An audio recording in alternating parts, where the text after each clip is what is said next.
Golden State Media Concepts Fantasy Football Podcast is your one-stop shop for fantasy football news and advice. Can't decide on who to draft on the first round? Going gaga on how to line up your team. Got you covered. Traditional leagues, dynasty leagues, PPR leagues, IDP League, even Daily Fantasy Football League. Join us as we break down all the questions of fantasy football. It's the Golden State Media Concepts Fantasy Football Podcast.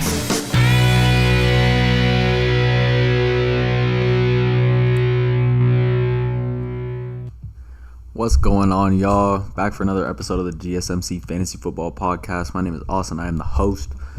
I'll be going live at 7 p.m. Mountain Time for the live show. If you want to check out the live show, that's where the main meat is. But this is going to be the Patreon segment, and I'm excited to bring this Patreon segment to y'all because we are going to be looking over the waiver wire, trying to find any type of value we can find. I'm specifically looking at these 12-team PPR leagues because that's usually what I'm participating in, looking for some fantasy value. But if you guys have any questions or anything, any guys that you want me to give my opinion on or what have you, I can definitely do that. Just drop a comment, and I'm down to answer any question that is in there, guys. Let's just get right into it. I'm looking at my personal waiver wire that we got up right now, and the flex position is looking sad right now, guys. Oh, my goodness gracious. There's no running backs, a bunch of wide receiver threes, and then some tight ends with minimal value that I'm seeing right now. First guy I want to check on, I guess, is going to be... I guess it's just Jonnu Smith. Jonnu Smith is going to be the first guy that I want to check on because he had a really big day in week 4, like what I saw from him, and he was way better than Kyle Pitts was. He's actually been outperforming Kyle Pitts this entire season with targets and yards, so that is a great sign.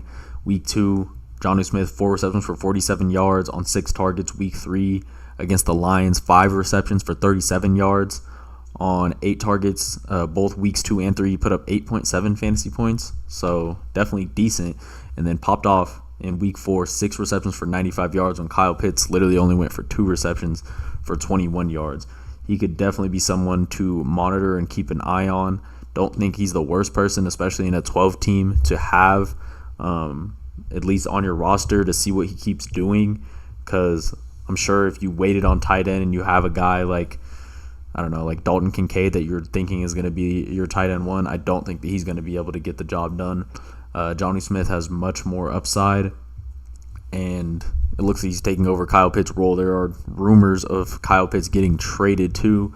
My second segment here is going to be fantasy rumors, so we're going to talk about some of those rumors as well. But Jonnu Smith's not someone that I hate in any way, having a roster spot in a 12-team league. Next guy here, gotta give a look to Allen Lazard, a guy who's been a beast over the past couple years in that Aaron Rodgers Packers offense. Very, very good, and had his first touchdown in week 4. Don't love the volume that he's getting. Only had 3 receptions versus Kansas City, but 3 receptions for 61 yards and a touchdown does equal 15 fantasy points, and that's definitely going to get it done. A guy that you may be looking at for like your flex position or wide receiver 2 type guy. I play in a league right now where I have multiple flexes, so I actually should have added an extra roster spot.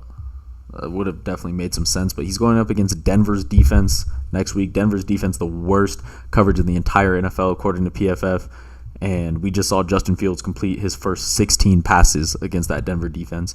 If you don't think Zach Wilson is a better thrower of the ball than Justin Fields, you are incorrect. Justin Fields is technically a running back, and I'd like Allen Lazard to be rostered in these type of leagues. He currently is only rostered in 25%, and it has gone down 4.2% week to week, which is crazy.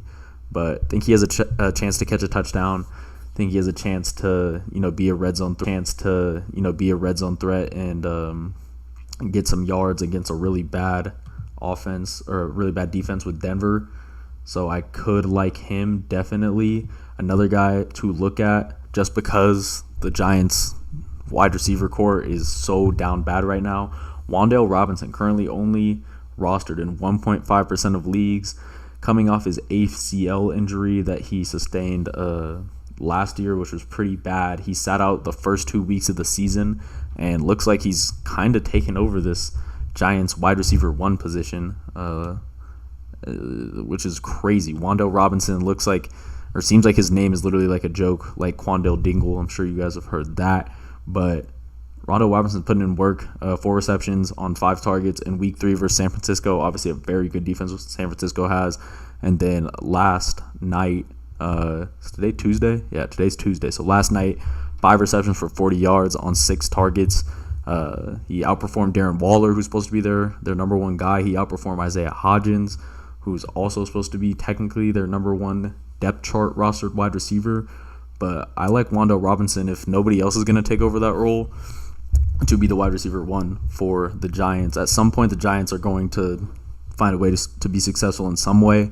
Probably not in the win category, but I know Daniel Jones has an arm on him, and he's like a decently accurate thrower. So I don't hate Wan'Dale Robinson being rostered either, and think that he could find a way to make it into your flex spot too.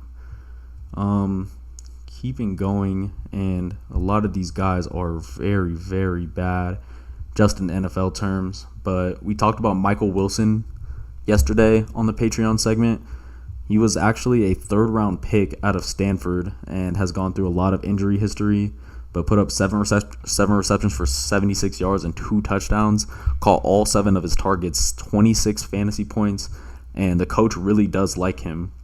Going up against Cincinnati in week 5, who's obviously been struggling, get a ton of points put on their defense.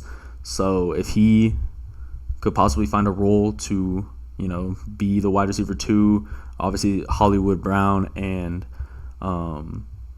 who's the other guy on the Cardinals? Rondale Moore is the wide receiver 2 technically, but Michael Wilson's a much bigger, much stronger type wide receiver, could be a possession guy for Josh Dobbs. And I definitely don't hate him getting a roster spot either. Let's talk a couple of running backs here. If you guys don't know who Jaleel McLaughlin is, he is the backup running back technically for the Denver Broncos. He's supposed to be getting some more work with the injury to Javonte Williams, and then also Samaj Perine went down. This guy, Jaleel McLaughlin, rostered in only 0.7% of fantasy leagues, so I'm sure he is out there ready for the taking. And I think just because the running back spot is so thin, he has to be a guy that, if you're struggling at running back, that you have to grab. Also remember that the waiver order resets tonight, so it's technically in the morning on Wednesday. I think it's like 1 a.m. to 3 a.m. on Wednesday. It does reset, and if you have that number 1 waiver order, you need to use it. And Jaleel McLaughlin may be the guy that you want to pick up. 7 carries for 72 yards, also added in 3 receptions for 32 yards and a touchdown. He looked very fast, very explosive. He's a bit smaller, and I'm sure that's why he didn't get like the initial look, but reports are saying that he should be getting some work in the coming weeks. So he might be the only running back in a 12-team league that I would give any type of attention to at all. Want to look through these other guys. Yeah, we got like Latavius Murray up there. Obviously, he's going to get his carries just stolen by James Cook. Really, if there's not an injury to a running back, none of these guys in a 12-team league really have value. Guys I'm seeing are like Ronnie Rivers, Los Angeles Rams running back, Michael Carter, New York Jets, who's technically ranked ahead of Jaleel McLaughlin right now, which is crazy. But all of these other guys, even Jeff Wilson, who's on IR, is showing up ahead of a lot of guys who have talent, but not going to get it done. Like Kendre Miller, he was getting a look before Alvin Kamara went out. 9 carries in week 3, and then only 1 carry once Kamara came back. Didn't record too many snaps either. I was looking at him on PFF to check his snap count to see if he might have any value, but I don't think that he does either. So running backs in 12-team leagues looking extra thin. You're going to need to look out for those injuries. Wide receiver-wise, I still have guys like Michael Gallup, Braxton Berrios sitting on my waiver wire. Michael Gallup has been putting up some solid numbers. Obviously, CSU alum, very, very good player, but just probably not in the best situation that he could possibly be. Just being a wide receiver 3 type guy. Brandon Cooks is ahead of him. Obviously, CeeDee Lamb is going to be ahead of him too. And he has Jake Ferguson getting a ton of targets in this offense as well. But week 3 against Arizona, Michael Gallup, 6 receptions for 92 yards, 15 fantasy points. Not too shabby. Came back 5 receptions for 60 yards and 11 fantasy points. Just like this guy because he's at least a part of the offense. Also a little bit biased as a CSU alum myself towards Michael Gallup, but think that he's at least worthy of a roster spot too. Think that you got to put him on your roster. And then finally, the guy that I wanted to talk about the most, who I think has the most waiver acclaim, besides maybe Jaleel McLaughlin if he were to get more touches, is going to be Curtis Samuel. Consummate pro, consummate vet, and someone who is getting a lot of touches in this Commanders offense. Eric Bieniemy, obviously, very tough, very good offensive coordinator, was previously the offensive coordinator for the Chiefs, and he's looking for Samuel to make plays. Week 4, 7 receptions for 51 yards on 8 targets, so caught 7 of his 8 targets, obviously very good. And he has also recorded a carry in 3 of these 4 games, so possibly like a jet sweep type guy. Definitely can get to the edge, and he has 4.4 speed for sure, and he'll have that for a while to come. See if there's anyone else who I really want to touch on before we get into these fantasy rumors. I got some juicy fantasy rumors for you guys coming very soon. Maybe let's look at Braxton Berrios because I was talking about him just a little bit. The volume's definitely not there for him. He had a decent week 4, 6 receptions, 43 yards, and a touchdown. His touchdowns are going to come very sparingly. Obviously, Tyreek Hill and Jalen Waddle are going to dominate the receiving part of that offense, but I think he could be somebody that has potential to break out just because of his pure athleticism. Also a 4.4 type guy who's sitting on the waiver wire. And then finally, the guy who is numero uno for flex position on the waiver wire is Rashee Rice.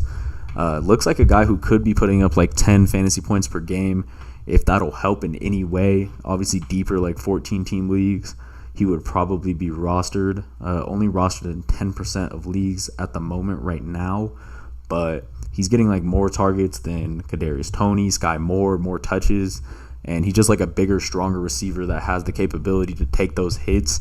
Week 3, 5 receptions for 59 yards, 12.9 fantasy points. Week 3, a bit of a lackluster performance, 3 receptions for 32 yards, but had the 5 targets. Let's check where that sat at, like in relation to these other guys for the Chiefs. Obviously, Kelsey is going to be dominating that target share for the rest of his NFL career if he's going to stay with them. But I do like Rashee Rice. He's like a 6'3", rangy receiver. And I want to check these targets. Target-wise, he was the second in targets in that Jets game, a very close game. So obviously they have him in there. They trust him to make plays. Kadarius Toney only had 2 targets in the whole game. Rashee Rice got 5. So definitely not the worst guy to be looking at as it pertains to like a deeper fantasy league. But I would love to hear any questions that you guys have and any guys that you're looking at, and I would love to give my opinion. But that is the waiver wire report for right now. When I come back, we're going to be doing fantasy rumors, and I'm very excited to get into these fantasy rumors because they are juicy.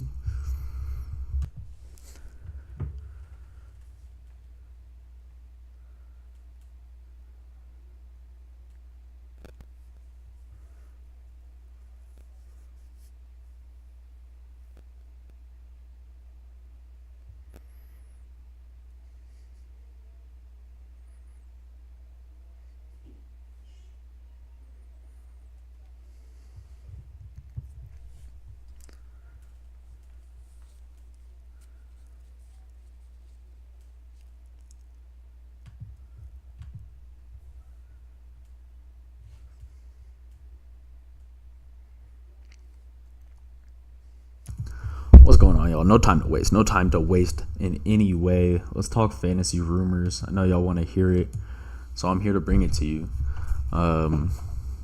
Man, there's definitely some things going on in the NFL. First, want to touch on Jameson Williams. If y'all don't know who Jameson Williams is, I need you to go look up his YouTube highlights right now at Bama. This guy was a very impressive athlete, probably Bryce Young's number one wide receiver when he was at Bama, and coming off a gambling charge. The NFL was not playing around with those gambling situations with their players, and I'm hearing that these gambling fines are gonna, if you bet on your own team, what it is you get banned 2 years in the NFL, no questions, and then they're just upping the stakes as it pertains to players gambling. They're not having it. But Jameson Williams got saved. He was on 6-game suspension, but his suspension was lifted. He's only going to be on 4-game suspension now, which is definitely good for the Lions. He's going to immediately slot in as that wide receiver 2 for them behind Amon-Ra St. Brown, it seems. Don't think that Josh Reynolds is any better than this dude, and he is already the fastest guy on the Lions team as well. His teammates have already said it. Amon-Ra said that he thinks J-Mo is faster than Jahmyr Gibbs too. Obviously, Jahmyr Gibbs runs like a 4.35 40, so I think Jameson Williams, if we looked it up, he's probably running like a 4.3 flat. This dude is a speed demon. He was dealing with a hamstring injury coming into the season. In preseason, he had sustained a hamstring injury and was away from the team because of the gambling charge. He was allowed to be there for preseason, and then once the season started, he needed to get out because he was suspended, obviously. But he said that through this time, he's been going through 2-a-days, putting himself through 2-a-day workouts to get back. And I know the Lions are excited to have him. In 2021, when he was playing with Bama, playing with Bryce Young, this dude put up 7 120-plus yard games in college. Obviously a much different game, but very, very impressive. He is a burner, a bit small. Just like that would be the only knock that I have on his game, is that he's slightly small and a bit frail to make those like big catches, third downs, box your guy out and do that. But deep threat, this guy might already be one of the most dangerous deep threats in the entire league. So I'm very happy that he's going to be back, and I know that the Lions are too. Panthers right now, Panthers looking to get a wide receiver, and it seems like they're willing to pay a decent amount to get this wide receiver. Bryce Young right now struggling really bad in that offense. You know, they got Jonathan Mingo and Adam Thielen and Hayden Hurst, and that is just not a recipe for a lot of wins in the NFL when those are your top 3 ball catchers on your team. But they're looking for a wide receiver. I'm sure that they're willing to trade, you know, one of their second-round picks, and we know how valuable second-round picks are in the NFL. You could pretty much trade a second-round pick and get like Patrick Mahomes at this point. That's just how the NFL is working. Obviously, that is a bit of an exaggeration, but it's just crazy how much a second-round pick can get you in this league today. But they are looking to trade for a wide receiver, and I'm assuming that's going to be soon. Guys that I think that they'd be looking to trade for is maybe like a Jerry Jeudy or like a Chase Claypool, who's looking for a trade. We're going to touch on him in a second. I really don't know. Besides that, the guys in really bad situations are kind of hard to come by when you talk about a good receiver. Devontae Adams was obviously alluding to trade talks earlier in the season after their loss to the Chargers, I believe. And, it could be interesting. Definitely could be interesting. I'm sure the Panthers will give up whatever they need to. They're obviously all in on Bryce Young, so they're going to need someone to be his running mate, and I don't think that Adam Thielen's going to be that guy. If you're watching my live show, I was talking about how I think Adam Thielen is the perfect wide receiver, too, for pretty much any team, and he just needs the attention off of him right now. We were talking about Claypool. Chase Claypool currently playing for the Bears. Pretty solid wide receiver, and I like him when he's at his best. He was obviously very good for the Steelers for a very long time, and he did not even play in Week 4 because I think this whole trade situation was going on. He's disgruntled, he's upset, and management knows that, so I'm thinking that they're looking for places to move him, so why not the Panthers to merge that in? I truthfully feel like at his best, he is a wide receiver 1 type guy. He's like a 6'4", runs a 4'5", big, long dreads. If you read the Bible, Samson had long hair, so I think that definitely relates to Chase Claypool. But a couple places I think he could go. I think he could go Panthers, and then I think he could go to the Packers possibly. Packers are really lacking in like veteran wide receivers. All their receivers are like 23 years old, 24 years old. Oh, goodness. Sorry. But yeah, definitely the Packers could be an option just because of their lack of veteran wide receivers. They need someone to come in and like be that Randall Cobb type guy and show the wide receivers just how the game works in the NFL. I also think the Chargers, just because Mike Williams just went down with that ACL injury, obviously a big part of their offense, and I think Claypool kind of like relates to him in like size and speed type way. Not the fastest guy, but definitely big. Mike Williams is 6'4", big receiver who's able to make those red zone catches too. Also think the Chiefs could maybe take a look at Chase Claypool and see if he could have any potential in that offense. Obviously, their second guy, technically, as we were talking about last segment, is Rashee Rice. He's like the second most targeted guy on this squad right now. So why not him to go to the Chiefs and make an impact, be their big, strong wide receiver? We haven't really seen much of Marquez Valdes-Scantling at all, and it was super weird because he was like getting rest in the preseason, like he was going to come out and do a lot in the regular season. We really haven't seen anything from him. I think Claypool is technically more talented than Marquez Valdes-Scantling, so I'm excited to see where he goes. Like I said, didn't play week 4 because of these trade rumors and because he was disgruntled and mad that the Bears are not using him properly. Obviously, they have a running back at quarterback, so it's going to be hard for them to get the ball to anybody. But, definitely interesting to see. We'll see how this Chase Claypool situation pans out.